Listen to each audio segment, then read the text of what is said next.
The desire to achieve is essentially based on comfort, pleasure, satisfaction, gratification. And what we are going to deal with this morning does not need any kind of effort at all. Because effort exists only when there's contradiction. Contradiction within. The speaker is Krishnamurti, whose unorthodox and challenging approach to fundamental philosophical and religious questions has made him one of the more stimulating and authentic voices of our time. This is the 7th of 8 programs filmed with Krishnamurti in the Ojai Valley in California, and it represents the first time that Krishnamurti has allowed his talks to be filmed. And it is these contradictory desires that bring about conflict. The wanting and not wanting. What is and what should be. The what is trying to conform to a pattern of what should be. And so there is always conflict. And apparently that's part of our daily existence. From getting up in the morning, going to the office, struggling, till we go back to bed, and from the moment we are born till we die, there is this constant effort and battle.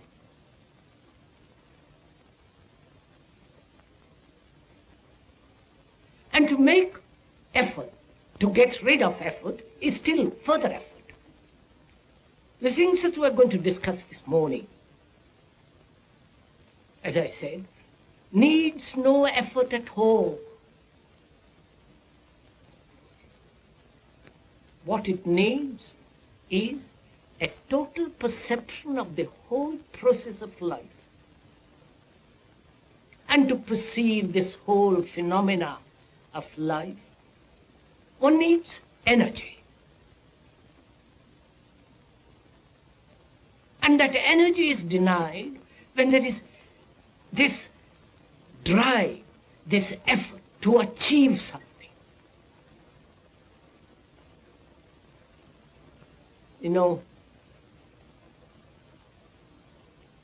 it's only when the cup is empty that it can be filled.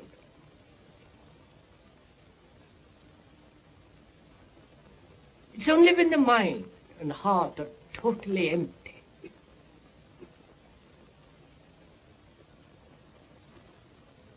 then it can comprehend, then it can live.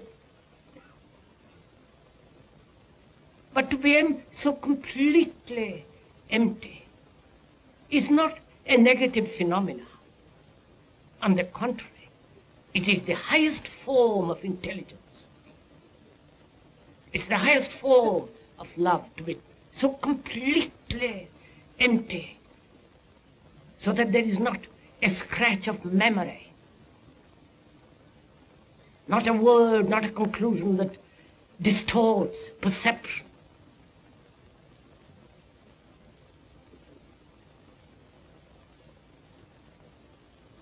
And what we are going to discuss or talk over together this morning demands a quality of mind that has no fear of any kind. So one has first to understand fear. Because what we are going to discuss is this problem of death. And to understand this enormous problem which has faced man from the beginning of time, one has to be free of fear. There are so many forms of fear.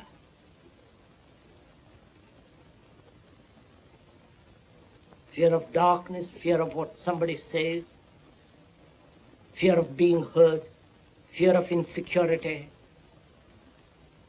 fear of loneliness, and the ultimate fear, which is death. Fear, in every form, is thought in action with regard to the past, through the present and to the future. I am afraid of what will happen.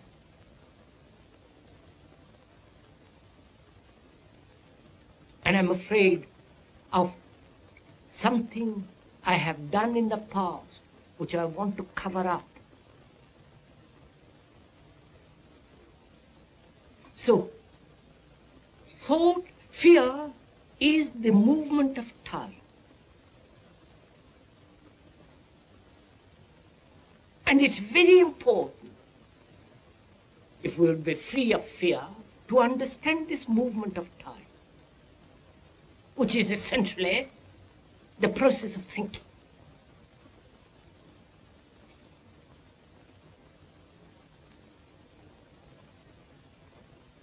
The now, the actual living present, the now, is the result of yesterday and 1,000 yesterdays. So there is no actual now. And fear is this movement of time which is the product of thought.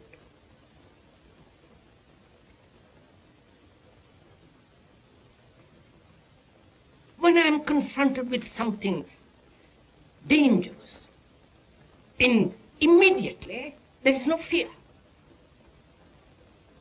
I act, either foolishly, ignorantly, but there is action. But give time, an interval, then thought comes into operation. Then I'm afraid.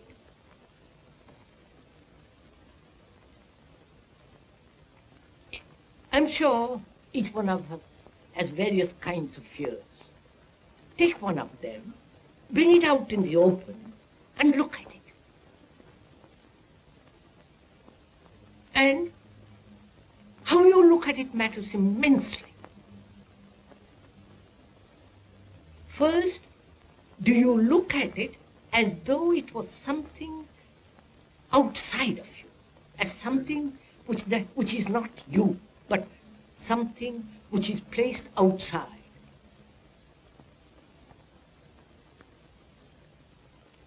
So, there is the observer, and fear is something outside of you.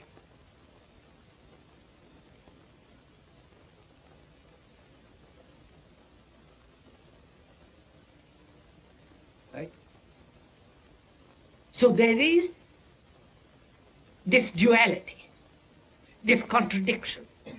I am not afraid, but there is fear, which I must overcome.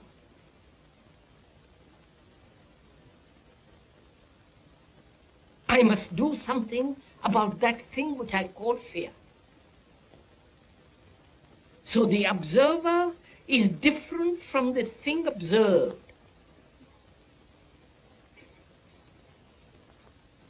And is there a difference?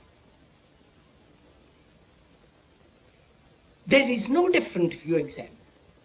The observer is the observed.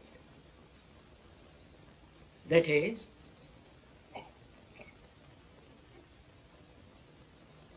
the observer is the center of accumulated memory, experience, knowledge, information, and so on. The sensor, the observer. He or it is aware outside of himself something which he calls fear.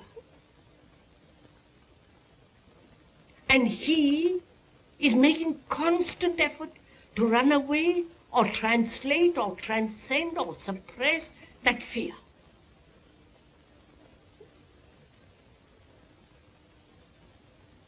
The more the tension between the observer and the fact of fear, the greater the effort, the greater the desire to escape, to run away, to cover up.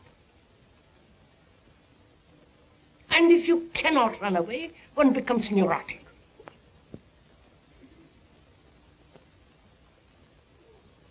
Because the tension becomes so intense. And to live in that intense darkness of fear is a state of neurosis.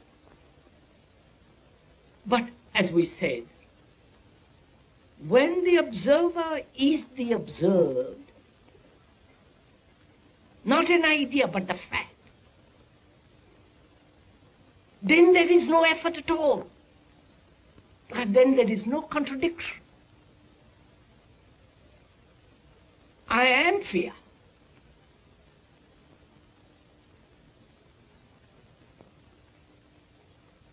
And what can I do? Please follow this. When the observer is the observed, and the observer has always acted as though the observed is something different from himself, then he could act. But when he realizes that the observer is the observed, all action ceases on his part. And therefore all effort.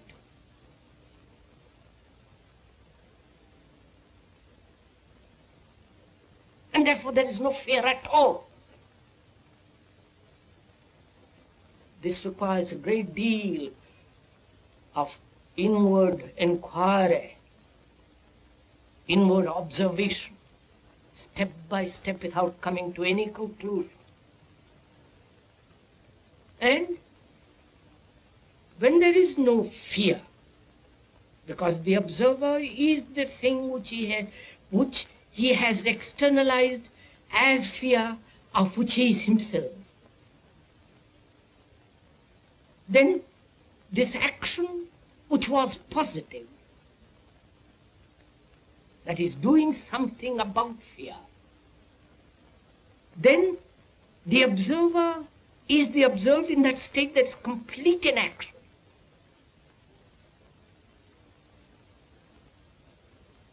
And that complete inaction is the highest form of action.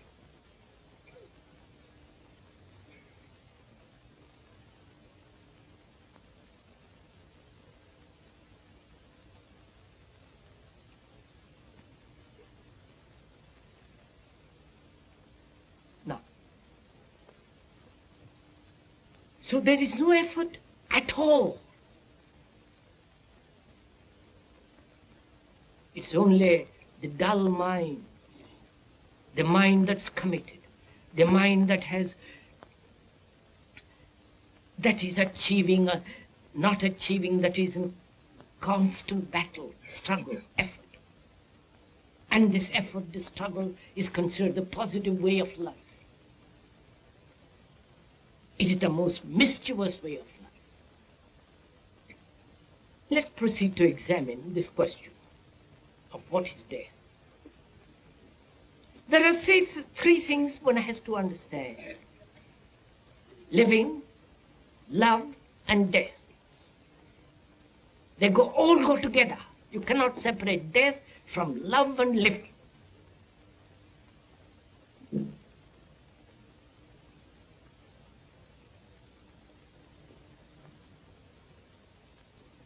To us, living, as it is a torture, a misery, meaningless existence. The more clever, the more sensitive, the more intellectually, emotionally one is alive, it has no meaning at all. And seeing that it has no meaning, we invent a meaning. We project a meaning. And according to that meaning, try to live. And which is not living at all. So one has to understand what is living. And living is not this battle between human beings. It's not this battle of competition, of races, of ambition. Oh, and all the rest of it. I don't have to go into all the details of it. We all know what life is. The torture, the sorrow, the endless misery and confusion. And that's what we call living. And love, as we know, is hedged about with jealousy, with suspicion, aggression, violence. And so we don't know what that is either. And obviously we don't know what death is,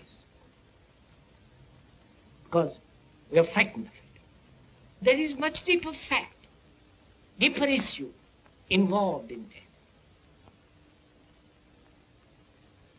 That is,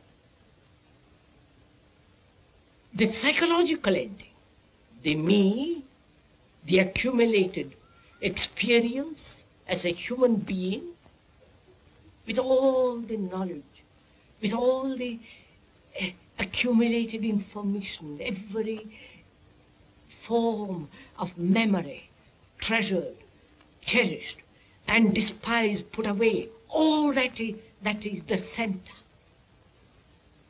which is the me, the ego, the person. And it is that center, the psychological center, that one is afraid of losing. And that center is the result of time.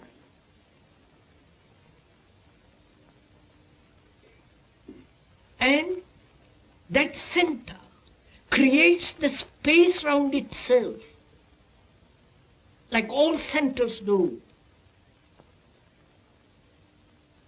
This microphone exists in space, and it creates a space round itself, which is fairly simple. And there is the center of me as the me, which has created a space round itself.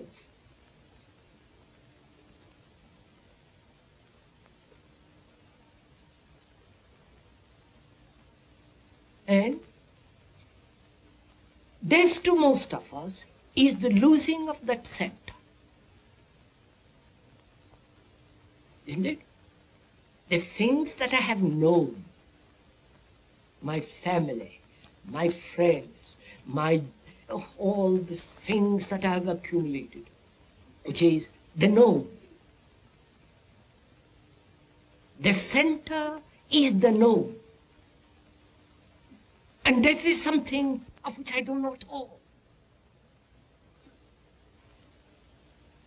And what I'm frightened is losing the known, not of the unknown. And losing the known means I'm completely lonely. I'm completely alone in a void. And that's what I'm afraid of.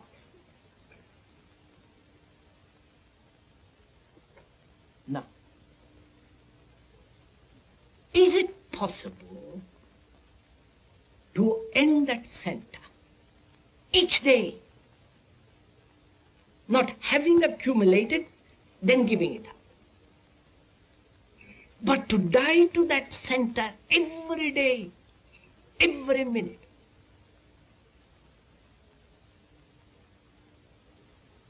That is,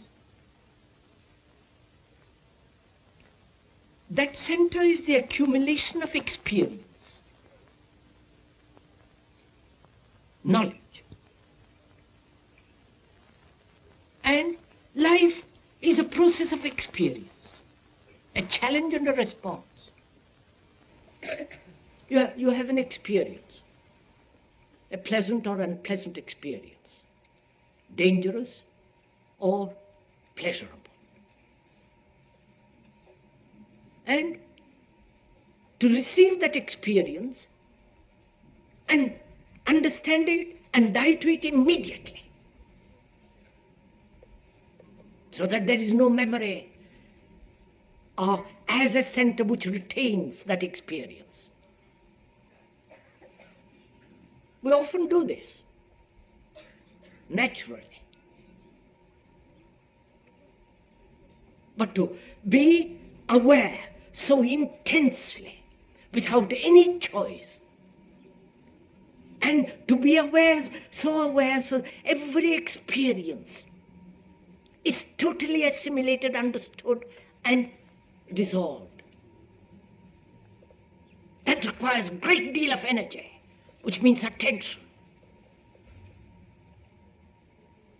That is, to die every day to every pleasure, to every thought, to every form of accumulation.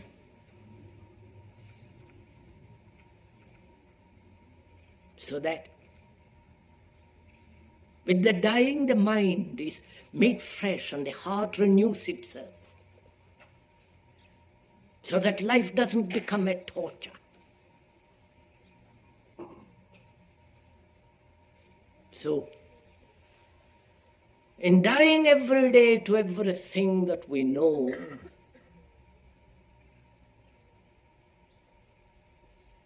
is to love. Otherwise one cannot love. Love is not something to be cultivated. Like humility, the moment you cultivate humility, it's a cloak of vanity.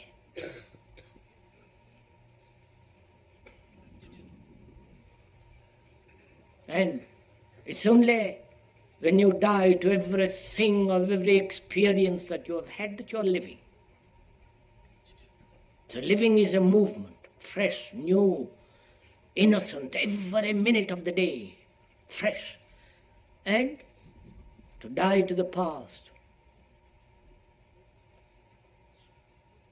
is to live totally at an altogether a different dimension.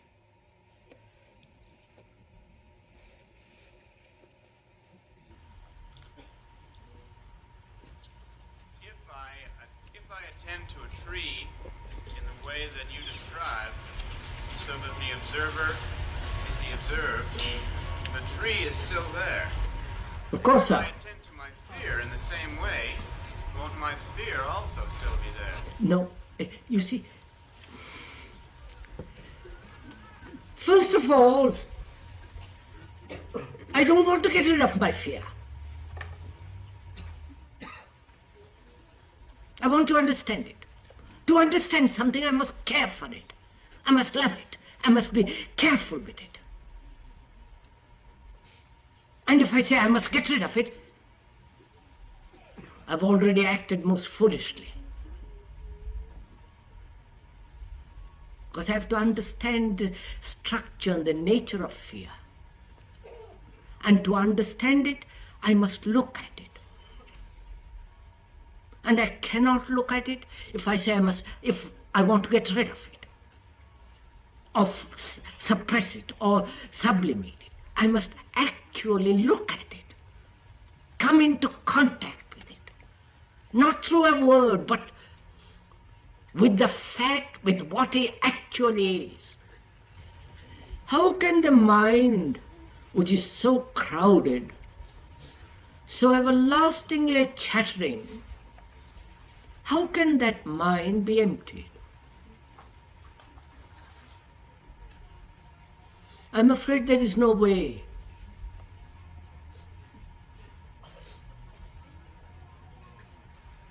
Any method is the most impractical way. That's why, sir, we said at the beginning, what is important is to listen. And to listen needs attention, care, a certain quality of affection in which there is communion. And then you'll find without an effort it is coming to be. So you see, sir, we are so used to being told what to do. We worship authority.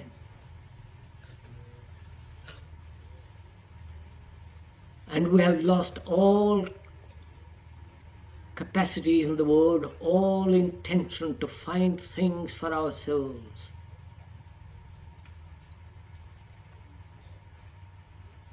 And in this, what we are talking about, there is no teacher, there is no method, there is no practice.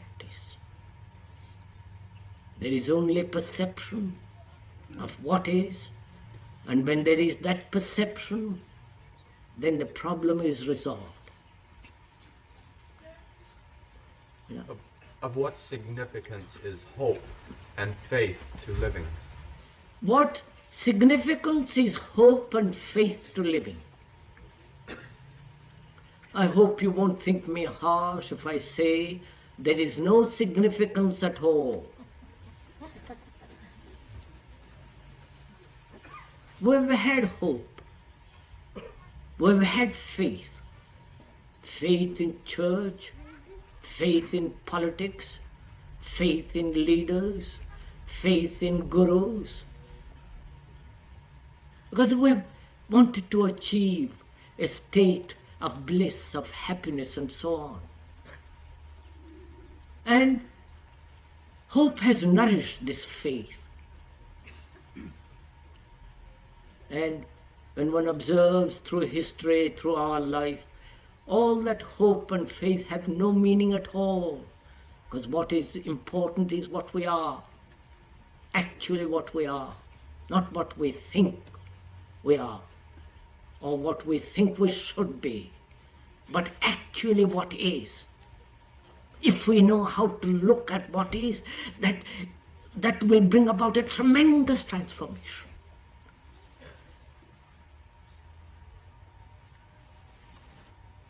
The talks and writings of Krishnamurti place him outside of any ordinary category, such as philosopher or religious leader.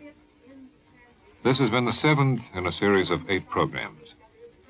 The concluding program in the series is called The End of Conflict.